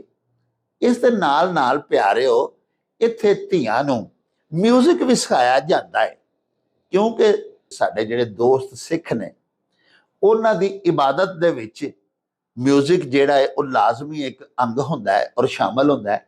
ਇਸ ਵਾਸਤੇ ਇੱਥੇ ਬੱਚੀਆਂ ਨੂੰ ਮਜ਼ਹਬੀ ਤਾਲੀਮ ਦੇ ਦੌਰਾਨ ਸਿੱਖ ਬੱਚੀਆਂ ਨੂੰ ਪਿਆਰਿਓ ਮਿਊਜ਼ਿਕ ਵੀ ਸਿਖਾਇਆ ਜਾਂਦਾ ਹੈ। ਔਰ ਇਹ ਵੀ ਸਾਨੂੰ ਦੱਸਿਆ ਸਾਡੇ ਵੀਰ ਨੇ ਕਿ ਇੱਥੋਂ ਦੀਆਂ ਫਾਰਗ ਤਹਿਸੀਲ ਬੱਚੀਆਂ, ਯਾਨੀ ਇੱਥੋਂ ਪੜ੍ਹ ਕੇ ਜਿਹੜੀਆਂ ਪਾਸ ਆਊਟ ਹੋ ਕੇ ਇਸ ਇਦਾਰੇ 'ਚੋਂ ਜਾਂਦੀਆਂ ਨੇ, ਬੜੇ ਬੜੇ ਅਹਿਮ ਸਰਕਾਰੀ ਅਹੁਦਿਆਂ ਤੇ, ਗੈਰ ਸਰਕਾਰੀ ਅਹੁਦਿਆਂ ਤੇ ਉਹ ਕੰਮ ਕਰ ਰਹੀਆਂ ਨੇ। ਪਿਆਰਿਓ 1986 ਤੋਂ ਕਾਇਮ ਇਹ ਇਦਾਰਾ ਜਿਹੜਾ ਕਿ ਨੇਤਰਹੀਨ ਬੱਚਿਆਂ ਦੀ ਤੇ ਬੱਚੀਆਂ ਦੀ ਖਿਦਮਤ ਕਰ ਰਿਹਾ ਹੈ, ਇਹ ਤੁਹਾਡੇ ਸਾਡੇ ਡੋਨੇਸ਼ਨਸ ਦੇ ਉੱਤੇ ਹੀ ਚੱਲ ਰਿਹਾ ਹੈ। ਤੇ ਮੇਰੀ ਬੇਨਤੀ ਵੀ ਹੈ ਬਿਲਖਸੂਸ ਸਾਰੀ ਦੁਨੀਆ ਦੇ ਵਿੱਚ ਵਸਣ ਵਾਲੇ ਸਾਡੇ ਜਿਹੜੇ ਹਿੰਦੂ ਤੇ ਸਿੱਖ ਭਾਈ ਨੇ, ਕਿਉਂਕਿ ਉਹਨਾਂ ਦਾ ਤਾਲੁਕ ਹੀ ਇੰਡੀਆ ਦੇ ਨਾਲ ਹੈ ਤੇ ਇੰਡੀਆ ਦੇ ਸ਼ਹਿਰ ਅੰਮ੍ਰਿਤਸਰ ਦੇ ਵਿੱਚ ਹੀ ਇਹ ਰਿਫਾਹੀ ਤੇ ਫਲਾਹੀ ਤਾਲੀਮੀ ਇਦਾਰਾ ਹੈ। ਇਸ ਵਾਸਤੇ ਮੈਂ ਵੀ ਬੇਨਤੀ ਕਰਨਾ ਕਿ ਅਗਰ ਤੁਸੀਂ ਪੁੱਜਦੇ ਹੋ, ਰੱਬ ਸੱਚੇ ਸਾਹਿਬ ਨੇ ਤੁਹਾਨੂੰ ਨਵਾਜ਼ਿਆ ਹੋਇਆ ਹੈ, ਤੇ ਇੱਥੇ ਜ਼ਰੂਰ ਡੋਨੇਸ਼ਨਸ ਦਿਆ ਕਰੋ। ਇਹੋ ਜਿਹੇ ਮਜ਼ੀਦ ਇਦਾਰੇ ਖੁੱਲਣੇ ਚਾਹੀਦੇ ਨੇ ਤਾਂ ਕਿ ਸਾਡੇ ਅਜਿਹੇ ਧੀਆਂ ਪੁੱਤਰ, ਸਾਡੇ ਭੈਣਾਂ ਭਰਾ ਜਿਹੜੇ ਘਰ ਬਹਿ ਰਹਿੰਦੇ ਨੇ, ਬੇਕਾਰ ਹੋ ਜਾਂਦੇ ਨੇ, ਉਹਨਾਂ ਦਾ ਵੀ ਉਦਮ ਜਵਾਨ ਹੋਵੇ ਔਰ ਉਹ ਸਾਡੇ ਮੁਆਸ਼ਰੇ ਦੇ, ਸਾਡੀ ਸੁਸਾਇਟੀ ਦੇ, ਸਾਡੇ ਵਸੇਬ ਦੇ ਫਾਲ ਤੇ ਮੁਤਹਰਕ ਸ਼ਹਿਰੀ ਬਣ ਕੇ ਆਪਣੀ ਹਯਾਤੀ ਬਿਤਾ ਸਕਣ। ਪਿਆਰਿਓ ਆਓ ਚਲੀਏ ਹੁਣ ਤੁਹਾਡੇ ਭੇਜੇ ਹੋਏ ਅਖਾਨ ਲੈ ਕੇ ਬਾਬਾ ਜੀ ਇਹਸਾਨ ਬਾਜਵਾ ਹੋਰਾਂ ਦੇ ਪਿੰਡ ਗਖੜਵਾਲੀ, ਤੇ ਬਾਕੀ ਗੱਲਾਂ ਬਾਤਾਂ ਉੱਥੇ ਹੀ ਚੱਲ ਕੇ ਤੁਹਾਡੇ ਨਾਲ ਸਾਂਝੀਆਂ ਕਰਾਂਗੇ। ਆਓ ਸਾਡੇ ਨਾਲ। ओ चल मेले नू चली अस्सलामुअलैकुम जनाब बाजवा साहब। जी बिस्मिल्लाह जी जनाब। डॉक्टर साहब की हाल है जी? खैरियां हो जनाब? ਅੱਲਾਹ ਪਾਕ ਦਾ ਇਹਸਾਨ ਜਨਾਬ, ਤੁਹਾਡੀਆਂ ਦੁਆਵਾਂ ਬਜ਼ੁਰਗਾਂ ਦੀਆਂ। ਜੀ ਜੀ। ਅੱਛਾ ਸਰ, ਸਾਡੇ ਇੱਕ ਬੜੇ ਪਿਆਰੇ, ਸਾਡੇ ਪੱਕੇ ਵੇਖਣ ਵਾਲੇ ਨੇ ਸਾਡੇ ਵੀਰ ਡਾਕਟਰ ਅਬਦੁਲ ਰਊਫ ਸਾਦਕ ਸਾਹਿਬ। ਜੀ ਜੀ ਜੀ। ਪੰਜਾਬੀ ਜ਼ੁਬਾਨ ਦੇ ਬੜੇ ਆਸ਼ਕ ਨੇ ਤੇ ਬੜੇ ਬੜੇ ਸੋਹਣੇ ਖਾਨ ਭੇਜਦੇ ਨੇ। ਅੱਜ ਉਹਨਾਂ ਜਨਾਬ ਇੱਕ ਖਾਨ ਭੇਜਿਆ। ਇਹ ਵੈਸੇ ਤਾਂ ਮੇਰਾ ਵੀ ਜ਼ਾਤੀ ਤਜਰਬਾ, ਤੁਹਾਡਾ ਵੀ ਤਜਰਬਾ ਹੋਣਾ, ਬਲਕਿ ਸਾਡਾ ਸਾਰਿਆਂ ਦਾ ਹੀ ਤਜਰਬਾ ਪੂਰੇ ਪੰਜਾਬ ਦਾ। ਅਖਾਨ ਇਸ ਤਰ੍ਹਾਂ ਜੀ, ਉਹਨਾਂ ਫਰਮਾਇਆ ਵੀ ਜਿੰਨ ਤੇ ਰਾਜ ਇਹ ਘਰ ਬੜੇ ਔਖੇ ਹੀ ਨਿਕਲਦੇ ਨੇ। ਹਾਂਜੀ ਹਾਂਜੀ ਬਿਲਕੁਲ ਇਹ ਸਹੀ ਬਾਤ ਹੈ ਜੀ। ਜਿੰਨ ਜਿਹੜਾ ਨਾ ਇਸ ਤਰ੍ਹਾਂ ਦਾ ਹੀ ਇੱਕ ਖਾਨ ਹੈ, ਜਿੰਨ ਨਾਲੋਂ ਜੰਨ ਬੁਰਾ। ਹਾਂ, ਲੇਕਿਨ ਉਹ ਥੋੜਾ ਵੱਖਰਾ ਹੈ, ਉਹਦੇ ਮਹਿਣੇ ਵੱਖਰੇ ਨੇ। ਜੰਨ ਆਂਦੇ ਨੇ ਸ਼ੱਕ ਨੂੰ। ਜੀ ਜੀ। ਤੇ ਜਿੰਨ ਜਿਹੜਾ ਇਹਦੇ ਮੁਤਲਕ ਹੈ ਵੀ ਜਦੋਂ ਜਿੰਨ ਕਿਸੇ ਨੂੰ ਚੰਬੜ ਜਾਂਦਾ ਹੈ, ਹਾਂਜੀ, ਇਹ ਦੂਜੀ ਗੱਲ ਹੈ ਵੀ ਹੁੰਦਾ ਕਿ ਨਹੀਂ ਹੁੰਦਾ। ਹਾਂਜੀ। ਅੱਛਾ, ਤੇ ਉਹ ਨਿਕਲਦਾ ਨਹੀਂ, ਕਿਉਂਕਿ ਜਿੰਨ ਵੀ ਇੱਕ ਸ਼ੱਕ ਦੀ ਸੂਰਤ ਹੈ। ਹਾਂਜੀ। ਤੇ ਜਦੋਂ ਬੰਦੇ ਨੂੰ ਸ਼ੱਕ ਪੈ ਜੇ ਨਾ ਤੇ ਉਹ ਹਾਈਮਾ ਹੀ ਉਹਦਾ ਪੱਲਾ ਨਹੀਂ ਛੱਡਦਾ। ਤੇ ਰਾਜ ਦਾ ਜਿਹੜਾ ਸਵਾਦ ਹੈ, ਰਾਜ ਗੱਦੀ ਤੇ ਜਿਹੜਾ ਇੱਕ ਵਾਰੀ ਬਹਿ ਜਾਏ ਨਾ ਜੀ, ਉਹ ਫਿਰ ਸੁਪਨੇ ਉਹਨੂੰ ਉਸੇ ਕੁਰਸੀ ਦੇ ਹੀ ਸਾਰੀ ਉਮਰ ਆਉਂਦੇ ਰਹੇ ਨੇ, ਭਾਵੇਂ ਉਹ ਥੋੜਾ ਚਿਰ ਹੀ ਰਵੇ ਤੇ ਉਹ ਰਾਜ ਉਹਦੇ ਕੋਲੋਂ ਖੁੱਸ ਜਾਏ ਜੀ। ਲੇਕਿਨ ਉਹ ਫਿਰ ਨਾ ਪਰਤ ਕੇ ਉਹਦੇ ਅੰਦਰ ਉਹ ਜਿਹੜੇ ਟਰਨਆਊਟ ਵੜ ਜਾਂਦੀ ਹੈ ਨਾ ਉਹਦੀ ਵਜ਼ਾਰਤ ਦੀ ਜਾਂ ਰਾਜ ਦੀ, ਉਹ ਉਹਨੂੰ ਫਿਰ ਥੱਲੇ ਨਾ ਆਮ ਪਬਲਿਕ ਦੇ ਨਾਲ ਰਲ ਕੇ ਨਹੀਂ ਬਹਿਣ ਦਿੰਦੀ। ਜਾਂ ਤੇ ਬਹੁਤ ਹੀ ਕੋਈ ਮਲੰਗ ਬੰਦਾ ਹੋਵੇ ਜਿਹੜਾ ਇਹਨਾਂ ਗੱਲਾਂ ਤੋਂ ਬਾਰ-ਬਾਰ ਹੋਵੇ, ਲੇਕਿਨ ਜਿਹੜਾ ਆਮ ਬੰਦਾ ਦੁਨੀਆਦਾਰ ਜੀ, ਹਾਂਜੀ, ਉਹਦਾ ਮਾਮਲਾ ਇੰਜ ਦਾ ਹੁੰਦਾ ਜਿਹੜੇ ਮਤਲਬ ਅਸੀਂ ਸਾਰੇ ਹੀ ਬਹੁਤ ਛੋਟੀਆਂ ਛੋਟੀਆਂ ਸੱਧਰਾਂ ਤੇ ਰੀਝਾਂ ਅੰਦਰ ਅਸੀਂ ਪਾਲੀ ਬੈਠੇ ਹੁੰਦੇ ਆ ਤੇ ਜੇ ਸਾਨੂੰ ਕੋਈ ਇੰਜ ਦੀ ਕੋਈ ਸ਼ੈ ਲੱਭ ਜਾਏ, ਬਹੁਤ ਵੱਡੀ ਉੱਚੀ ਕੁਰਸੀ ਲੱਭ ਜਾਏ ਜੀ ਤੇ ਫੇਰ ਉਹ ਖੁਸ਼ ਜਾਏ, ਹਾਂਜੀ, ਤੇ ਫੇਰ ਉਹਦੀ ਚਿੰਤਾ ਤੇ ਉਹ ਅੰਦਰੋਂ ਤਾਂ ਨਹੀਂ ਨਾ ਨਿਕਲਦੀ, ਹਾਂਜੀ। ਉਹ ਮੇਰੀ ਇੱਕ ਨਜ਼ਮ ਸੀ, ਉੱਚੀ ਥਾਵੇਂ ਬਹਿਣ ਸਵਾਦ ਤੇ ਦਿੰਦਾ ਏ, ਪਰ ਉੱਚੀ ਥਾਂ ਡਿੱਗਿਆ ਸੱਟ ਵਧੇਰੀ ਲੱਗੇ। ਤੋ ਇਹ ਉਹ ਸੱਟ ਹੀ ਹੈ ਨਾ, ਹਾਂਜੀ, ਜਿਹੜੀ ਮਤਲਬ ਉਹਨੂੰ ਫਿਰ ਹਰ ਵੇਲੇ ਉਹ ਜਿੰਨ, ਜਿਵੇਂ ਜਿੰਨ ਨਹੀਂ ਐਵੇਂ ਬੰਦੇ ਨੂੰ ਚੱਕ ਜਿਹਾ ਪਿਆ ਰਹਿੰਦਾ, ਇੰਜੀ ਉਹ ਚੀਜ਼ ਵੀ ਉਹਨੂੰ ਪਰਤ ਪਰਤ ਕੇ ਨਾ ਸੁਪਨਿਆਂ 'ਚ ਪਈ ਆਉਂਦੀ ਏ ਵੀ ਅੱਜ ਮੈਂ ਕੁਰਸੀ ਤੇ ਬੈਠਾ ਤੇ ਇਧਰੋਂ ਮੈਨੂੰ ਮਿਲਣ ਵਾਲੇ ਆਉਂਦੇ ਨੇ, ਉਹ ਜਦੋਂ ਅੱਖਾਂ ਘੇੜਦਾ ਜਾਂਦਾ ਮੇਰੇ ਤੇ ਆ ਕੇ ਹੁਣ ਬੁੱਢੀ ਵੀ ਨਹੀਂ ਲੱਗਦੀ। ਲੋ ਜੀ ਸਾਹਿਬੋ, ਡਾਕਟਰ ਅਬਦੁਲ ਰਊਫ ਸਾਦਕ ਸਾਹਿਬ ਨੇ ਬੜਾ ਹੀ ਪਿਆਰਾ ਅਖਾਣ ਭਜਵਾਇਆ ਭਈ ਜਿੰਨ ਤੇ ਰਾਜ ਘਰ ਬੜੇ ਔਖੇ ਹੀ ਨਿਕਲਦੇ ਨੇ। ਬਾਜਵਾ ਸਾਹਿਬ ਨੇ ਵੇਖੋ ਸੋਹਣੀ ਇਹਦੀ ਵੰਡ ਕੀਤੀ ਹੈ। ਉਹਨਾਂ ਫਰਮਾਇਆ ਵੀ ਜਿੰਨ ਜਿਹੜਾ ਨਾ ਜੀ, ਇਹ ਹੁੰਦਾ ਤੇ ਵੇਖੋ ਜੀ ਸ਼ੱਕ ਹੀ ਹੈ। ਕੁਝ ਸਾਡੀਆਂ ਬਹੁਤਾ ਜਿਵੇਂ ਜ਼ਨਾਨੀਆਂ ਸਾਡੀਆਂ ਖਵਾਤੀਨ ਨੂੰ ਆਖਿਆ ਜਾਂਦਾ ਹੈ ਜੀ ਫਲਾਣੀ ਨੂੰ ਜਿੰਨ ਚੰਬੜ ਗਿਆ। ਹੁਣ ਜਦੀਦ ਜਿਹੜੀਆਂ ਤਹਿਕੀਕਾਤ ਨੇ ਉਹਨਾਂ ਦੇ ਮੁਤਾਬਕ ਪਿਆਰਿਓ, ਸਾਡੇ ਉਤਬਾ ਹੁਕਮਾ, ਸਾਡੇ ਡਾਕਟਰਸ ਜਿਹੜੇ ਨੇ, ਮੁਆਲਿਜੀਨ ਹਜ਼ਰਾਤ, ਉਹ ਬੜੀ ਰਿਸਰਚ ਹੁਣ ਜਦੀਦ ਹੋ ਚੁੱਕੀ। ਉਹ ਤੇ ਆਖਦੇ ਨੇ ਵੀ ਜਿੰਨ ਸ਼ਿੰਨ ਹੁੰਦਾ ਹੀ ਕੋਈ ਨਹੀਂ, ਇਹ ਐਵੇਂ ਹਿਸਟੇਰੀਆ ਜਾਂ ਕੋਈ ਇੱਕ ਨਫਸਿਆਤੀ ਬਿਮਾਰੀ ਜਿਹੜੀ ਹੈ ਨਾ ਜੀ, ਉਹਨੂੰ ਆਖਦੇ ਨੇ। ਤੇ ਫਿਰ ਉਹ ਖਵਾਤੀਨ ਜਿਹੜੀਆਂ ਨੇ ਨਾ, ਬਾਜ਼ ਅੱਲਾ ਹਰ ਇੱਕ ਨੂੰ ਸਿਹਤ ਦੇ, ਉਹ ਆਖਦੀਆਂ ਨੇ ਸਾਡੀਆਂ ਸਾਦਾ ਲੋਕ ਔਰਤਾਂ ਦਿਹਾਤ ਦੀਆਂ ਬਿਲਖਸੂਸ, ਜਿੱਥੇ ਤਵਹਮ ਪ੍ਰਸਤੀ ਪੀਰ ਪ੍ਰਸਤੀ ਜੀ ਹੁੰਦੀ ਹੈ, ਤੇ ਉਹ ਪੀਰਾਂ ਵੀ ਫਿਰ ਆਖਿਆ ਹੁੰਦਾ ਵੀ ਕੁੜੀ ਤੁਹਾਡੀ ਨੂੰ ਜਿੰਨ ਚੰਬੜ ਗਿਆ, ਉਹਨੂੰ ਲਿਆਓ ਜੀ। ਤੇ ਫਿਰ ਉਹਨਾਂ ਵੀ ਤੇ ਕੋਈ ਰੋਟੀ ਪਾਣੀ ਕਮਾਣਾ ਹੀ ਹੁੰਦਾ ਨਾ ਜੀ। ਤੇ ਉਹ ਜਿੰਨ ਤੇ ਨਹੀਂ ਹੁੰਦਾ। ਬਾਜਵਾ ਸਾਹਿਬ ਫਰਮਾਇਆ ਜੋ ਵੀ ਹੁੰਦਾ, ਕਿਸੇ ਨੂੰ ਵੇਖੋ ਨਾ ਜੀ ਕੋਈ ਇਸ਼ਕ ਦਾ ਹੀ ਭੂਤ ਚੰਬੜ ਜਾਏ ਤੇ ਉਹ ਵੀ ਤੇ ਜਿੰਨ ਹੀ ਹੁੰਦਾ ਨਾ ਜੀ। ਤੇ ਇਹ ਵੀ ਜਿੰਨ ਦੇ ਵੀ ਮੁਖਤਲਿਫ ਸ਼ੇਡਸ ਨੇ, ਮੁਖਤਲਿਫ ਰੰਗ ਨੇ। ਬਹਰਹਾਲ ਉਹ ਇਸ਼ਕ ਦਾ ਹੀ ਅਸੀਂ ਅਗਰ ਫਰਜ਼ ਕਰ ਲਈਏ, ਕਿਸੇ ਨੂੰ ਭੂਤ ਚੰਬੜ ਗਿਆ, ਜਿੰਨ ਚੰਬੜ ਗਿਆ, ਤੇ ਸਾਹਿਬੋ ਫਿਰ ਉਹ ਏਡੀ ਛੇਤੀ ਤੇ ਨਹੀਂ ਨਾ ਜਾਂਦਾ। ਇਸੇ ਤਰ੍ਹਾਂ ਰਾਜ ਗੱਦੀ ਤੋਂ ਜਿਹਨੂੰ ਲਾਇਆ ਗਿਆ ਹੋਵੇ, ਬਾਜਵਾ ਸਾਹਿਬ ਫਰਮਾਇਆ, ਉਹ ਵੀ ਫਿਰ ਉਹੀ ਸੁਪਨੇ ਵੇਖਦਾ ਰਹਿੰਦਾ। ਜਿਵੇਂ ਉਹ ਕਿੱਸਾ ਚਹਾਰ ਦਰਵੇਸ਼ ਵਿੱਚ ਇੱਕ ਦਰਵੇਸ਼ ਆਂਦਾ ਹੁੰਦਾ ਸੀ ਵੀ ਇੱਕ ਬਾਰ ਦੇਖਾ ਹੈ ਔਰ ਦੂਸਰੀ ਬਾਰ ਦੇਖਣੇ ਕੀ ਹਵਸ ਹੈ। ਤੇ ਇਸੇ ਤਰ੍ਹਾਂ ਜਿਹੜਾ ਇੱਕ ਝੂਟਾ ਲੈ ਲੈਂਦਾ ਵਜ਼ਾਰਤ ਦਾ ਜਾਂ ਵਜ਼ਾਰਤ ਉਜ਼ਮਾ ਦਾ, ਉਹ ਫਿਰ ਸੁਪਨਿਆਂ 'ਚ ਵੀ ਇਹੀ ਸੋਚਦਾ ਰਹਿੰਦਾ ਕਿ ਮੈਂ ਫੇਰ ਕਦੋਂ ਪ੍ਰਧਾਨ ਮੰਤਰੀ ਬਣਨਾ। ਰਾਜ ਤੋਂ ਪਿਆਰਿਓ ਮੁਰਾਦ ਇੱਕ ਮਿਸ਼ਨ ਜਿਹੜਾ ਹੁੰਦਾ ਨਾ ਜੀ, ਜਿਹਨੂੰ ਅਸੀਂ ਘਰ 'ਚ ਲਾ ਲੈਂਦੇ ਹਾਂ ਮੇਮਾਰ, ਮਕਾਨ ਬਣਾਉਣ ਵਾਸਤੇ ਵੀ। ਘਰ ਤੋਂ ਮੁਰਾਦ ਸਾਡਾ ਦੇਸ਼ ਵਤਨ ਵੀ ਹੈ, ਤੇ ਉਹਦਾ ਤੇ ਫਿਰ ਉਹੀ ਰਾਜ ਹੁੰਦਾ ਨਾ ਜੀ, ਜਿਹੜਾ ਰਾਜ ਗੱਦੀ ਤੇ ਬੈਠਾ ਹੋਵੇ। ਜਿਵੇਂ ਬਾਜਵਾ ਸਾਹਿਬ ਫਰਮਾਇਆ, ਤੇ ਜੇ ਅਸੀਂ ਇਹਨੂੰ ਛੋਟਾ ਕਰਕੇ ਸਿੰਗਲ ਇਕਾਈ ਤੇ ਲਿਆਈਏ ਆਪਣੇ ਘਰ ਦੇ ਉੱਤੇ, ਤੇ ਇਹ ਵੀ ਤਜਰਬਾ ਸਾਡਾ ਬਿਲਕੁਲ ਦਰੁਸਤ ਹੁੰਦਾ ਵੀ ਰਾਜ ਘਰ ਵਾੜ ਲਈਏ ਨਾ ਇੱਕ ਵਾਰੀ, ਛੋਟਾ ਮੋਟਾ ਭਾਵੇਂ ਕੰਮ, ਪੂਰਾ ਘਰ ਬਣਿਆ ਹੀ ਹੋਵੇ, ਤੇ ਆਖੀਏ ਯਾਰ ਥੋੜਾ ਜਿਹਾ ਨਾ ਕਿਚਨ ਜਿਹੜਾ ਇਹਨੂੰ ਥੋੜਾ ਜਿਹਾ ਐਕਸਟੈਂਡ ਕਰ ਲਈਏ, ਦੀ ਤੋਸੀ ਜ਼ਰਾ ਵੱਡਾ ਕਰ ਲਈਏ। ਉਹ ਨਾਲ ਹੀ ਆਖਣਗੇ ਜੀ ਨਹੀਂ, ਆ ਬਾਥਰੂਮ ਜਿਹੜੀ ਇਹਦੀ ਸਿੱਲ ਪਈ ਆਉਂਦੀ, ਇਹਨੂੰ ਵੀ ਤੜਾਓ, ਇਹਨੂੰ ਵੀ ਸਿੱਧਾ ਕਰੋ। ਉਦੋਂ ਅੱਗੇ ਨਾਲ ਜਨਾਬ ਫਲਾਣੀ ਸ਼ੈ ਆ ਗਈ ਹੈ, ਉਹਨੂੰ ਵੀ ਜ਼ਰਾ ਸਹੀ ਕਰ ਲਈਏ, ਕੰਧ ਵੀ ਵਿੰਗੀ ਹੈ। ਉਹ ਘਰ ਵਾੜ ਲਈਏ ਇੱਕ ਵਾਰੀ, ਉਹ ਨਿਕਲਦਾ ਹੀ ਨਹੀਂ ਜਿੰਨੀ ਦੇਰ ਜਿੰਨਾ ਨੂੰ ਵਾਕਈ ਧੂਣੀ ਨਾ ਦੇਣੀ ਪਵੇ ਜਾਂ ਘਰਦਿਆਂ ਦੇ ਰੁਪਈਏ ਨਾ ਮੁੱਕ ਜਾਣ, ਉਨੀ ਦੇਰ ਉਹ ਆਪੋ ਆਪ ਆਪਣੇ ਆਪ ਉਹ ਘਰੋਂ ਨਹੀਂ ਨਿਕਲ ਕੇ ਜਾਂਦੇ। ਤੇ ਅਜਿਹੀ ਜਿਹੜੀ ਸੂਰਤ ਹਾਲ ਹੈ ਉਹਦੇ ਬਾਰੇ ਇਸ ਅਖਾਣ ਵਿੱਚ ਸਾਨੂੰ ਦੱਸਿਆ ਗਿਆ। ਬਾਜਵਾ ਸਾਹਿਬ ਸਾਹੀਵਾਲ ਤੋਂ ਸਾਡੇ ਇੱਕ ਬੜੇ ਹੀ ਪਿਆਰੇ ਵੀਰ ਨੇ ਜਨਾਬ ਸਮਰ ਗਿੱਲ ਸਾਹਿਬ, ਉਹ ਸਾਡੇ ਬੜੇ ਪਰਮਾਨੈਂਟ ਵਿਊਅਰ ਵੀ ਨੇ।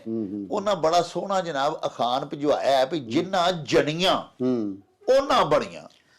ਹਾਂਜੀ, ਇਹ ਧੀਆਂ ਧਿਆਣੀਆਂ ਦੇ ਬਾਰੇ ਚ ਅਖਾਣ ਹੈ ਕਿ ਜਣੀਆਂ ਦਾ ਮਤਲਬ ਹੈ ਪੈਦਾ ਕੀਤੀਆਂ, ਜਿਨ੍ਹਾਂ ਵੱਲ ਜੰਮੀਆਂ, ਕਿ ਜਿਨ੍ਹਾਂ ਵੱਲ ਧੀਆਂ ਜਿਹੜੀਆਂ ਨੇ ਜੰਮ ਪੈਂਦੀਆਂ ਨੇ ਨਾ ਜੀ, ਉਹਨਾਂ ਵਾਸਤੇ ਬੜੇ ਫਿਕਰਾਂ ਦੇ ਬੂਹੇ ਖੁੱਲ ਜਾਂਦੇ ਨੇ।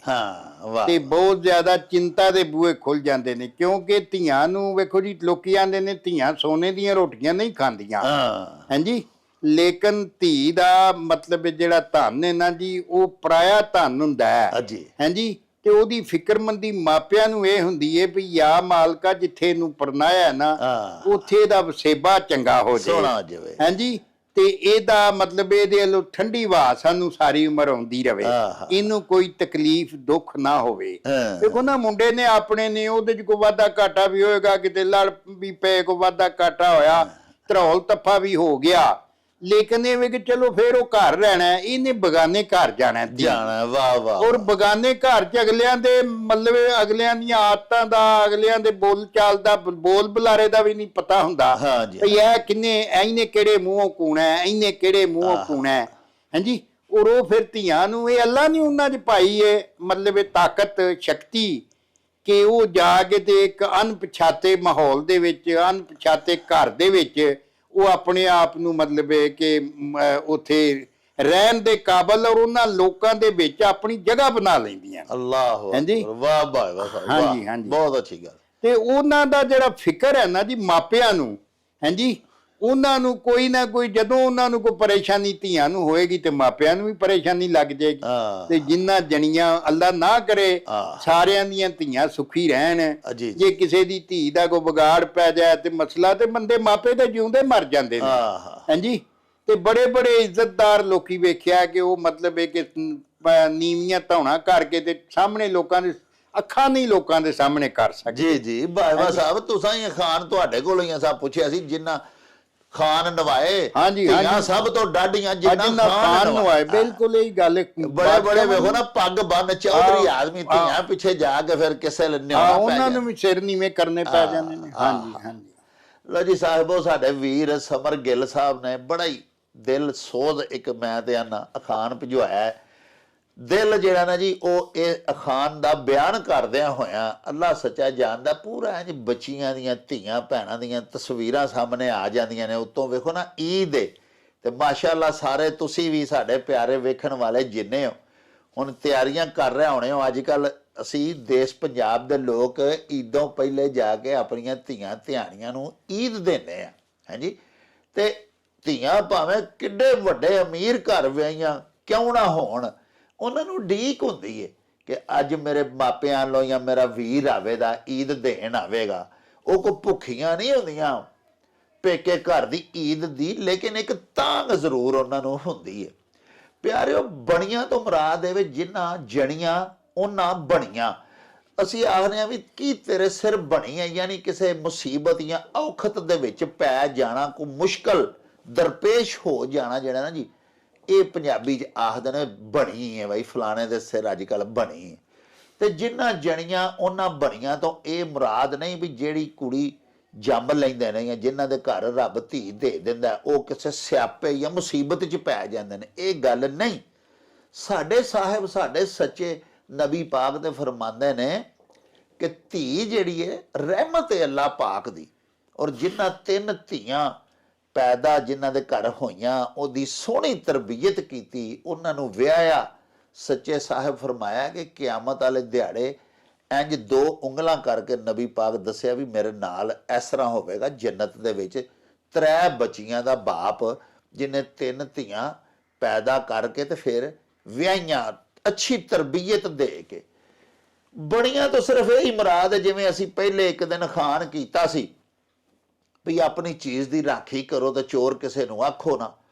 ਇੱਕ ਤੇ ਇਹ ਵੀ ਬੱਚੀਆਂ ਦੀ, ਧੀਆਂ ਭੈਣਾਂ ਦੀ ਬੜੀ ਆਲਾ ਤਰਬੀਅਤ ਕਰਨੀ ਪੈਂਦੀ ਹੈ। ਦੂਸਰਾ, ਉਹਨਾਂ ਦੀ ਹਿਫਾਜ਼ਤ ਇਸ ਵਾਸਤੇ ਕਰਨੀ ਪੈਂਦੀ ਹੈ ਕਿ ਪਰਾਇਆ ਤਨ ਹੈ।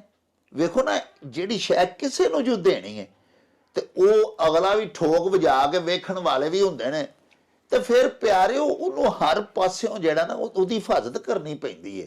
ਸਿਰ ਤੋਂ ਪੈਰਾਂ ਤਾਈਂ ਵੀ ਇਹ ਮਹਿਫੂਜ਼ ਸੋਹਣੀ ਅਸਲ ਹਾਲਤ ਦੇ ਵਿੱਚ ਔਰ ਬੜੀ ਖੂਬਸੂਰਤ ਚੀਜ਼ ਬਣਾ ਕੇ ਤੇ ਜਿਹਦੀ ਹੈ ਉਹਨੂੰ ਵਾਪਸ ਦਈਏ। ਪਰਾਇਆ ਜੋ ਤਨ ਹੁੰਦਾ, ਅਸੀਂ ਇਹ ਵੀ ਆਖਦੇ, ਇਸ ਵਾਸਤੇ ਵੀ ਆਖਦੇ ਨੇ ਵੀ ਜ਼ਿੰਮੇਦਾਰੀ ਪੈ ਜਾਂਦੀ ਹੈ। ਬਣੀਆਂ ਦਾ ਮਤਲਬ ਇਹ ਜਿੰਨਾ ਜਾਈਆਂ ਹੁੰਦੀਆਂ ਨੇ ਧੀਆਂ ਉਹਨਾਂ ਦੀਆਂ ਹੀ ਹੁੰਦੀਆਂ ਨੇ, ਜਿੰਨਾ ਜੰਮੀਆਂ ਹੁੰਦੀਆਂ ਨੇ। ਦੂਸਰੇ ਵੀ ਅਡਾਪਟ ਤੇ ਕਰਦੇ ਨੇ, ਚਾਚੇ ਤਾਏ ਵੀ ਆਖਦੇ ਨੇ ਮੇਰੀ ਧੀ ਹੈ, ਲੇਕਿਨ ਅਸਲੀ ਪਿਓ ਦੀ ਹੀ ਸਾਰੀ ਜ਼ਿੰਮੇਦਾਰੀ ਹੁੰਦੀ ਹੈ ਨਾ ਜੀ, ਜਿਹਦੀ ਉਹ ਬੱਚੀ ਹੁੰਦੀ ਹੈ ਹਕੀਕੀ ਬਾਪ ਦੀ।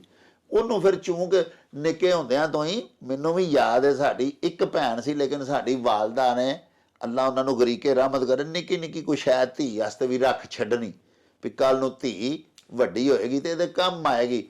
ਮਾਵਾਂ ਤੇ ਜੰਮਦੀਆਂ ਧੀਆਂ ਦੇ ਦਾਜ ਬਣਾਉਣ ਲੱਗ ਪੈਂਦੀਆਂ ਨੇ, ਪਿਓ ਵੀ ਆ ਕੇ ਅਲੱਗ ਪੈਸੇ ਦੇਣ ਲੱਗ ਪੈਂਦੇ ਨੇ ਬੀਵੀ ਨੂੰ, ਕਿਹਾ ਕੋਈ ਧੀ ਦੀ ਸ਼ੈ ਵੀ ਬਣਾਇਆ ਕਰ ਨਾਲੋਂ ਨਾਲ। ਪਿਆਰਿਓ, ਇਹ ਸਾਰੇ ਮੁਹੱਬਤ ਦੇ ਉਹ ਸੋਮੇ ਨੇ ਜਿਹੜੇ ਧੀਆਂ ਵੱਲ ਜਾਂਦੇ ਨੇ। ਕਿਉਂਕਿ ਮਰਕਜ਼ ਹੁੰਦਾ, ਮਹਿਵਰ ਹੁੰਦਾ ਸਾਰੇ ਘਰ ਦਾ, ਬੱਚੀ ਜਿਹੜੀ ਹੈ ਇੰਨਾ ਉਹਦੇ ਨਾਲ ਪਿਆਰ ਕੀਤਾ ਜਾਂਦਾ ਹੈ। ਬਾਜਵਾ ਸਾਹਿਬ ਨੇ ਦੇਖੋ ਕਿੱਡੀ ਵੱਡੀ ਗੱਲ ਕਰ ਛੱਡੀ ਕਿ ਜਿਸ ਵੇਲੇ ਸਾਡੀ ਧੀ ਜਾਂਦੀ ਹੈ ਨਾ ਜੀ, ਐਸੀ ਉਹਦੀ ਸ਼ਖਸੀਅਤ ਦੇ ਵਿੱਚ ਉਸ ਸੱਚੇ ਸਾਹਿਬ ਨੇ ਐਸੀ ਇੱਕ ਫਲੈਕਸੀਬਿਲਿਟੀ ਪਾਈ ਹੁੰਦੀ ਹੈ ਕਿ ਬੱਚੀ ਚੰਗੇ ਭਲੇ ਚੌਧਰੀ ਦੀ ਹੋਵੇ, ਘਰ ਰੱਜ ਖੁੱਲਾ ਖਾਂਦੀ ਹੋਵੇ, ਜਿੱਥੇ ਉਹਨੇ ਟੁਰ ਜਾਣਾ ਨਾ ਜੀ, ਉਹ ਜਿਵੇਂ ਆਖਦੇ ਨਾ ਜੀ, ਪਾਣੀ ਨੂੰ ਜਿਸ ਭਾਂਡੇ 'ਚ ਪਾਈਏ ਉਸੇ ਭਾਂਡੇ ਦੀ ਸ਼ਕਲ ਇਖਤਿਆਰ ਕਰ ਲੈਂਦਾ। ਵੇਖੋ ਨਾ, ਜੱਗ 'ਚ ਪਾਣੀ ਪਾ ਲਓ ਉਹ ਜੱਗ ਵਰਗਾ ਬਣ ਜਾਏਗਾ ਪਾਣੀ, ਗਲਾਸ 'ਚ ਪਾ ਲਓ ਤੇ ਗਲਾਸ ਵਰਗਾ ਬਣ ਜਾਏਗਾ। ਇਹ ਸਾਡੀਆਂ ਧੀਆਂ ਦੇ ਵੇਖੋ ਅੱਲਾ ਪਾਕ ਨੇ ਕੈਸੀ ਤਬੀਅਤ ਬਣਾਈ ਹੁੰਦੀ ਹੈ ਕਿ ਚੰਗੀਆਂ ਧੀਆਂ ਜਿੱਥੇ ਜਾਂਦੀਆਂ ਨੇ ਉਸ ਘਰ ਦੇ ਵਿੱਚ ਐਡਜਸਟ ਹੋ ਜਾਂਦੀਆਂ ਨੇ, ਉਹਨਾਂ ਦੀ ਮੰਦੀ ਚੰਗੀ ਵੀ ਪਈਆਂ ਸੁਣਦੀਆਂ ਨੇ। ਮੈਂ ਪਿਆਰਿਓ ਇੱਕ ਗੱਲ ਯਾਦ ਆ ਗਈ ਹੈ, ਉਹ ਜ਼ਰੂਰ ਸੁਣਾਵਾਂਗਾ, ਗੱਲ ਮੇਰੀ ਲੰਮੀ ਹੋ ਗਈ ਹੈ। ਅਸ਼ਫਾਕ ਅਹਿਮਦ ਸਾਹਿਬ ਫਰਮਾਉਂਦੇ ਨੇ ਕਿ ਸਾਡੀ ਵਾਲਦਾ ਮਾਜਦਾ ਜਦੋਂ ਸਾਨੂੰ ਖਾਣਾ ਤਕਸੀਮ ਕਰਦੇ ਹੁੰਦੇ ਸਨ ਤੇ ਅਸ਼ਫਾਕ ਅਹਿਮਦ ਸਾਹਿਬ ਮਰਹੂਮ ਫਰਮਾਉਂਦੇ ਨੇ ਕਿ ਉਹਨਾਂ ਸਾਨੂੰ ਮੁੰਡਿਆਂ ਨੂੰ ਬੋਟੀ ਪਾ ਦੇਣੀ ਇੱਕ ਇੱਕ, ਤੇ ਸਾਡੀਆਂ ਭੈਣਾਂ ਨੂੰ ਕਦੀ ਦੇ ਦੇਣੀ ਤੇ ਕਦੀ ਨਾ ਦੇਣੀ। ਤੇ ਮਰਹੂਮ ਮਗਫੂਰ ਫਰਮਾਉਂਦੇ ਨੇ ਅਸ਼ਫਾਕ ਅਹਿਮਦ ਸਾਹਿਬ ਕਿ ਇੱਕ ਦਿਨ ਮੈਂ ਆਪਣੀ ਅੰਮੀ ਜੀ ਦੇ ਨਾਲ ਇhtਜਾਜ ਕੀਤਾ। ਮੈਂ ਕਿਹਾ, ਅੰਮੀ ਜੀ ਤੁਸੀਂ ਬੋਟੀਆਂ ਸਾਰੀਆਂ ਪੁੱਤਰਾਂ ਨੂੰ ਦਿੰਦੇ ਹੋ, ਇਹ ਭੈਣਾਂ ਸਾਡੀਆਂ ਨਹੀਂ ਤੁਹਾਨੂੰ ਪਿਆਰੀਆਂ ਲੱਗਦੀਆਂ? ਵੇਖੋ ਨਾ, ਵੀਰ ਸਨ ਤੇ ਉਹਨਾਂ ਨੂੰ ਆਪਣੀ ਭੈਣ ਦਾ ਪਿਆਰ ਆਇਆ। ਉਹ ਆਂਦੇ ਨੇ ਮੈਂ ਆਪਣੀ ਅੰਮੀ ਜੀ ਦੇ ਹਜ਼ੂਰ ਆਪਣਾ ਇhtਜਾਜ ਮੈਂ ਰਜਿਸਟਰ ਕਰਾਇਆ ਕਿ ਤੁਸੀਂ ਇਹਨਾਂ ਨੇ ਵੀ ਬੋਟੀਆਂ ਦਿਆ ਕਰੋ। ਤੇ ਆਖਦੇ ਨੇ ਵੇਖੋ ਪਿਆਰਿਓ, ਸਾਡੀਆਂ ਮਾਵਾਂ, ਸਾਡੀਆਂ ਨਾਨੀਆਂ, ਦਾਦੀਆਂ, ਸਾਡੇ ਬਜ਼ੁਰਗ ਕਿੱਡੇ ਅਜ਼ੀਮ ਲੋਕ ਹੁੰਦੇ ਸਨ। ਅਸੀਂ ਆਖ ਛੱਡਦੇ ਹਾਂ ਸਾਡੀ ਨਾਨੀ ਵਿਚਾਰੀ ਨਪੜ ਸੀ, ਨਪੜ ਨਹੀਂ ਸੀ। ਅਸ਼ਫਾਕ ਅਹਿਮਦ ਸਾਹਿਬ ਆਖਦੇ ਨੇ ਕਿ ਮੇਰੀ ਮਾਂ ਦੀਆਂ ਨਾ ਅੱਖੀਆਂ ਦੇ ਵਿੱਚ ਅਥਰੂ ਆ ਗਏ ਤੇ ਉਹਨਾਂ ਨੇ ਅੱਖਾਂ ਪੂੰਝਦਿਆਂ ਹੋਇਆ ਆਖਿਆ, ਵੇ ਪੁੱਤਰਾ, ਪਤਾ ਨਹੀਂ ਹੁੰਦਾ ਧੀ ਨੇ ਜਿੱਥੇ ਜਾਣਾ ਹੈ ਉੱਥੇ ਉਹਨੂੰ ਰੱਜ ਖਾਣ ਨੂੰ ਵੀ ਮਿਲਣਾ ਕਿ ਨਹੀਂ। ਤੇ ਮੈਂ ਇੱਥੇ ਹੀ ਟ੍ਰੇਨਿੰਗ ਕਰਨ ਡਈ ਆ ਵੀ ਕਿਸੇ ਵੇਲੇ ਸੱਸ ਤੈਨੂੰ ਬੋਟੀ ਦੇਗੀ ਤੇ ਬਿਸਮਿਲ੍ਲਾ ਕਰਕੇ ਖਾ ਲਈ ਕਰੀ, ਤੇ ਜੇ ਨਾ ਵੀ ਦੇਗੀ ਤੇ ਧੀ ਮੇਰੇ ਨੂੰ ਯਾਦ ਤੇ ਹੋਵੇਗਾ ਨਾ ਵੀ ਮੇਰੀ ਆਪਣੀ ਮਾਂ ਵੀ ਨਹੀਂ ਦਿੰਦੀ ਹੁੰਦੀ, ਉਹ ਵੀ ਪੁੱਤਰਾਂ ਨੂੰ ਹੀ ਦਿੰਦੀ ਸੀ, ਤੇ ਜੇ ਸੱਸ ਵੀ ਪੁੱਤਰਾਂ ਨੂੰ ਦੇਈ ਆਉਂਦੀ ਹੈ ਤੇ ਮੈਨੂੰ ਨਹੀਂ ਦਿੰਦੀ ਤੇ ਉਹਨੂੰ ਗੁੱਸਾ ਨਹੀਂ ਚੜੇਗਾ, ਉਹਨੂੰ ਫਰਕ ਨਹੀਂ ਨਜ਼ਰ ਆਵੇਗਾ।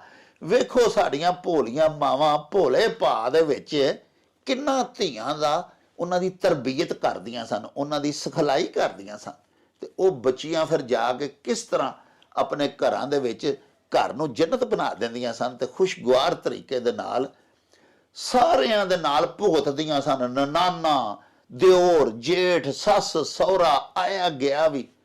ਤੇ ਹੁਣ ਤੇ ਪਿਆਰਿਓ ਸਕੀ ਆਪਣੇ ਹਾਵਨ ਦੀ ਭੈਣ ਸਕੀ ਆ ਜਾਵੇ ਤੇ ਉਹਨੂੰ ਰੋਟੀ ਦੇਣ ਲੱਗਿਆ ਨੱਕ ਮੂੰਹ ਪਈਆਂ ਵੱਟਦੀਆਂ ਨੇ। ਜ਼ਮਾਨੇ ਹੀ ਕਦਰਾਂ ਹੀ ਬਦਲ ਗਈਆਂ ਨੇ। ਬਹਰਹਾਲ ਇਸ ਅਖਾਣ 'ਚ ਸਾਨੂੰ ਇਹ ਵੀ ਦੱਸਿਆ ਗਿਆ ਵੀ ਜਿੰਨਾ ਜਣੀਆਂ ਉਹਨਾਂ ਬਣੀਆਂ, ਯਾਨੀ ਉਹਨਾਂ ਨੂੰ ਚਾਹੀਦਾ ਬੱਚੀਆਂ ਦੀ ਬਿਹਤਰੀਨ ਤਰਬੀਅਤ ਕਰਨ, ਇਹ ਉਹਨਾਂ ਦੀ ਜ਼ਿੰਮੇਦਾਰੀ ਹੈ। ਬਾਜਵਾ ਸਾਹਿਬ, ਲਾਲਾ ਜੀ ਨਿਸਾਰ ਅਹਿਮਦ ਸਾਹਿਬ ਜੀ ਜੀ ਸਾਡੇ ਬੜੇ ਪਿਆਰੇ ਵੇਖਣ ਵਾਲੇ ਨੇ, ਉਹਨਾਂ ਜਨਾਬ ਅਖਾਣ ਭਜਵਾਇਆ ਵੀ ਪਾਪੀ ਪਾਪ ਦਾ, ਮਾਈ ਦਾ ਨਾ ਬਾਪ ਦਾ। ਹਾਂਜੀ, ਇਹਦੇ ਚ ਦੱਸਿਆ ਗਿਆ ਕਿ ਜਿਹੜੇ ਲੋਕ, ਪਾਪੀ ਦਾ ਮਤਲਬ ਗੁਨਾਹ ਕਰਨ ਵਾਲਾ, ਕਿ ਜਿਹੜੇ ਬੰਦੇ ਨੂੰ ਭੈੜੇ ਗੁਨਾਹ ਕਰਨ ਦੀ ਹਿਲਤਰ ਪਈ ਹੁੰਦੀ ਹੈ ਨਾ ਜੀ, ਉਹ ਉਸ ਗੁਨਾਹ ਤੋਂ ਕਦੀ ਚੁੰਡ ਨਹੀਂ ਛਡਾ ਸਕਦਾ। ਔਰ ਉਹਦੇ ਮਾਂ ਤੇ ਪਿਓ ਵੀ ਉਹਨੂੰ ਉਹਦੇ ਤੋਂ ਲੱਖ ਪੈ ਠਾਕਣ, ਉਹ ਉਹਦੇ ਤੋਂ ਮੁੜ ਨਹੀਂ ਸਕਦਾ ਕਿ ਗੁਨਾਹ ਦੀ ਲਜ਼ਤ, ਗੁਨਾਹ ਦਾ ਸਵਾਦ ਏਡਾ ਭੈੜਾ ਹੁੰਦਾ ਹੈ ਕਿ ਮਤਲਬ ਇਹ ਕਿ ਦੁਨੀਆ ਦਾ ਸਭ ਤੋਂ ਨਿਗਦਾ ਰਿਸ਼ਤਾ ਮਾਂ ਤੇ ਪਿਓ ਦਾ ਹੈ ਜੀ, ਮਾਪਿਆਂ ਦਾ। ਤੇ ਅਗਰ ਉਹਦੇ ਮਾਪੇ ਵੀ ਜਿਹੜੇ ਨੇ ਉਹਨੂੰ ਜ਼ੋਰ ਲਾ ਕੇ ਉਹਦੇ ਤੋਂ ਠਾਕਣ ਜਾਂ ਉਹਦੇ ਤੋਂ ਵਰਜਣ ਦਾ ਪੂਰਾ ਯਤਨ ਕਰਨ, ਉਹ ਫੇਰ ਵੀ ਉਹਨਾਂ ਵੱਲੋਂ ਅੱਖ ਘਸਾਈ ਕਰਕੇ ਤੇ ਗੁਨਾਹ ਕਰਨੋਂ ਨਹੀਂ ਮੁੜਦਾ। ਲਓ ਜੀ ਪਿਆਰਿਓ, ਲਾਲਾ ਜੀ ਨੇ ਵੇਖੋ ਜਿਹੜਾ ਅਖਾਣ ਭੇਜਿਆ, ਬੜਾ ਹੀ ਇਹਦੇ 'ਚ ਮੱਤ ਹੈ, ਬੜਾ ਸਬਕ ਹੈ, ਬੜਾ ਗਿਆਨ ਬਾਬਾ ਜੀ ਨੇ ਦੱਸਿਆ, ਬਾਜਵਾ ਸਾਹਿਬ ਨੇ, ਭਈ ਇੱਲਤ ਕੋਈ ਵੀ ਪੈ ਜਾ ਬੰਦੇ ਨੂੰ, ਕੋਈ ਬੁਰੀ ਆਦਤ ਪੈ ਜਾ ਨਾ ਜੀ, ਕੋਈ ਨਸ਼ਾ ਲੱਗ ਜਾਏ ਜਾਂ ਹੋਰ ਕਿਸੇ ਗੁਨਾਹ ਦੇ ਵਿੱਚ ਕੋਈ ਬੰਦਾ ਮੁਬਤਲਾ ਹੋ ਜਾਏ, ਗੁਨਾਹ ਦੀ ਲਜ਼ਤ ਭਾਵੇਂ ਵਕਤੀ ਹੈ। ਵੇਖੋ ਨਾ, ਸਿਆਣੇ ਆਖਦੇ ਨੇ ਕਿ ਗੁਨਾਹ ਦਾ ਜ਼ਾਇਕਾ, ਉਹਦਾ ਮਜ਼ਾ, ਉਹਦੀ ਲਜ਼ਤ ਵਕਤੀ ਹੈ, ਜਿਸ ਵੇਲੇ ਤੁਸੀਂ ਉਹ ਗੁਨਾਹ ਕਰ ਰਹੇ ਹੁੰਦੇ ਹੋ ਨਾ, ਉਸ ਵੇਲੇ ਹੀ ਸਵਾਦ ਆਉਂਦਾ ਹੈ।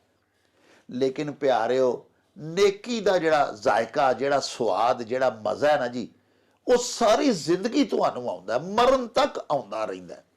ਵੇਖੋ ਨਾ, ਤੁਸੀਂ ਆਪਣੇ ਬਚਪਨ ਵਿੱਚ ਕਿਸੇ ਅੰਨੀ ਬਜ਼ੁਰਗ ਮਾਈ ਨੂੰ ਤੁਸੀਂ ਸੜਕ ਪਾਰ ਕਰਾਈ ਸੀ, ਤੁਹਾਨੂੰ ਜਦੋਂ ਵੀ ਜ਼ਿੰਦਗੀ 'ਚ ਗੱਲ ਯਾਦ ਆਏਗੀ ਨਾ ਕਿ ਇੱਕ ਵਾਰੀ ਮੈਂ ਨਿੱਕਾ ਜਿਹਾ ਹਾਂ ਤੇ ਸਕੂਲੇ ਪੜ੍ਹਦਾ ਹਾਂ, ਮੈਂ ਸਕੂਲੋਂ ਵਾਪਸ ਆਉਣ ਡਿਆ ਸਾਂ ਤੇ ਇੱਕ ਅੰਮਾ ਜੀ ਨਬੀਨੇ ਸਨ ਤੇ ਮੈਂ ਉਹਨਾਂ ਨੂੰ ਫੜ ਕੇ ਹੱਥ ਸੜਕ ਪਾਰ ਕਰਾਈ।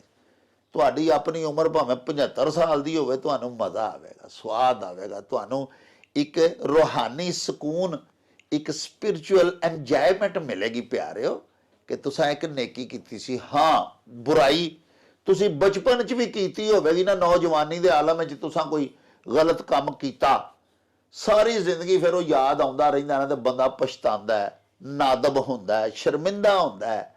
ਵਕਤੀ ਤੌਰ ਤੇ ਉਹਦਾ ਸਵਾਦ ਆਉਂਦਾ ਉਸ ਵੇਲੇ, ਫਿਰ ਸਾਰੀ ਜ਼ਿੰਦਗੀ ਬੰਦਾ ਪਛਤਾਉਂਦਾ ਹੀ ਰਹਿੰਦਾ। ਇਹ ਜਿਹੜਾ ਅਖਾਨ ਹੈ, ਇਹਦੇ ਵਿੱਚ ਵੀ ਸਾਨੂੰ ਇਹ ਹੀ ਮੱਤ ਦਿੱਤੀ ਗਈ ਹੈ ਕਿ ਪਾਪੀ ਪਾਪ ਦਾ ਉਸ ਵੇਲੇ ਤੇ ਉਹ ਆਪਣੀ ਇੱਲਤ ਨੂੰ, ਆਪਣੇ ਗੁਨਾਹ ਨੂੰ ਨਹੀਂ ਛੱਡਦਾ, ਭਾਵੇਂ ਮਾਂ ਤੇ ਬਾਪ ਵੀ ਉਹਨੂੰ ਸਮਝਾਉਂਦੇ ਹੋਣ। ਵੇਖੋ ਨਾ, ਬਾਜਵਾ ਸਾਹਿਬ ਕਿਹਾ ਵੀ ਸਭ ਤੋਂ ਨੇੜੇ ਦਾ ਨਿਗਦਾ ਰਿਸ਼ਤਾ ਮਾਈ ਬਾਪ ਦਾ, ਲੇਕਿਨ ਪਾਪੀ ਪਾਪ ਦਾ, ਮਾਂ ਦਾ ਨਾ ਬਾਪ ਦਾ। ਪੀਰ ਵਾਰਿਸ ਸ਼ਾਹ ਹੋਰਾਂ ਵੀ ਲਿਖਿਆ ਕਿ ਜਿਹੜੀਆਂ ਵਾਦੀਆਂ ਆਦਤਾਂ ਜਾਨ ਨਹੀਂ, ਰਾਂਝੇ ਚਾਗ ਤੋਂ ਰਿਹਾ ਨਾ ਜਾ ਮੀਆਂ। ਜਦੋਂ ਕਾਜ਼ੀ ਸਮਝਾਉਂਦਾ ਹੈ ਹੀਰ ਨੂੰ ਕਿ ਮੁੜ ਜਾ, ਜਿੱਥੇ ਤੇਰੇ ਮਾਪੇ ਆਖਦੇ ਨੇ ਉੱਥੇ ਵਿਆਹ ਕਰ, ਲੇਕਿਨ ਹੀਰ ਅੱਗੋਂ ਕੀ ਜਵਾਬ ਦਿੰਦੀ ਹੈ ਕਿ ਜਿਹੜੀਆਂ ਵਾਦੀਆਂ ਆਦਤਾਂ ਜਾਨ ਨਹੀਂ, ਰਾਂਝੇ ਚਾਗ ਤੋਂ ਰਿਹਾ ਨਾ ਜਾ ਮੀਆਂ। ਮਾਂ ਬਾਪ ਦੀ ਵੇਖੋ ਨਾ, ਉੱਥੇ ਹੀਰ ਗੱਲ ਨਹੀਂ ਮੰਨਣ ਡਈ, ਆਪਣੇ ਉਸਤਾਦ ਮੌਲਵੀ ਸਾਹਿਬ ਦੀ ਵੀ ਗੱਲ ਨਹੀਂ ਮੰਨਣ ਡਈ, ਤੇ ਉਹ ਆਖਦੀ ਹੈ ਵੀ ਰਾਂਝੇ ਚਾਗ ਤੋਂ ਮੈਂ ਨਹੀਂ ਰਹਿ ਸਕਦੀ। ਵੇਖੋ ਨਾ, ਸੋ ਕੋਈ ਇੱਲਤ ਲੱਗ ਜਾਏ, ਕੋਈ ਚੇਟਕ ਲੱਗ ਜਾਏ, ਕੋਈ ਸਵਾਦ ਪੈ ਜਾਏ ਬੰਦੇ ਨੂੰ ਕਿਸੇ ਵੀ ਗੱਲ ਦਾ, ਤੇ ਉਹਦੇ ਕੋਲੋਂ ਝੁੰਡ ਛਡਾਣੀ ਫਿਰ ਪਿਆਰਿਓ ਬੜੀ ਮੁਸ਼ਕਲ ਹੋ ਜਾਂਦੀ ਹੈ। ਇਹ ਵੀ ਵੇਖਿਆ ਗਿਆ ਕਿ ਨੌਜਵਾਨ ਬੱਚੇ ਮਾਂ ਬਾਪ ਦੇ ਵੀ ਗੁਸਤਾਖ ਹੋ ਜਾਂਦੇ ਨੇ, ਉਹਨਾਂ ਦਾ ਵੀ ਇਹਤਰਾਮ ਭੁੱਲ ਜਾਂਦੇ ਨੇ, ਉਹਨਾਂ ਦੀ ਗੱਲ ਵੀ ਨਹੀਂ ਮੰਨਦੇ, ਜਿਹੜੀ ਕਿ ਇੱਕ ਬੜੀ ਬੁਰੀ ਗੱਲ ਹੈ। ਪਿਆਰਿਓ, ਇਹਦੇ ਨਾਲ ਹੀ ਸਾਡੇ ਇਸ ਵਿਲਾਗ ਦਾ ਵੇਲਾ ਬੀਤ ਗਿਆ ਹੈ। ਲੈ ਉਹ ਯਾਰ ਹਵਾਲੇ ਰੱਬ ਦੇ ਤੇ ਮੇਲੇ 4 ਦਿਨਾਂ ਦੇ, ਉਸ ਦਿਨ ਈਦ ਮੁਬਾਰਕ ਹੋਸੀ, ਜਿਸ ਦਿਨ ਫੇਰ ਮਿਲਾਂਗੇ, ਰੱਬ ਰਾਖਾ ਤੇ ਅੱਲਾ ਬੇਲੀ। ਓ ਚੱਲ ਮੇਲੇ ਨੂੰ ਚਲੀਏ।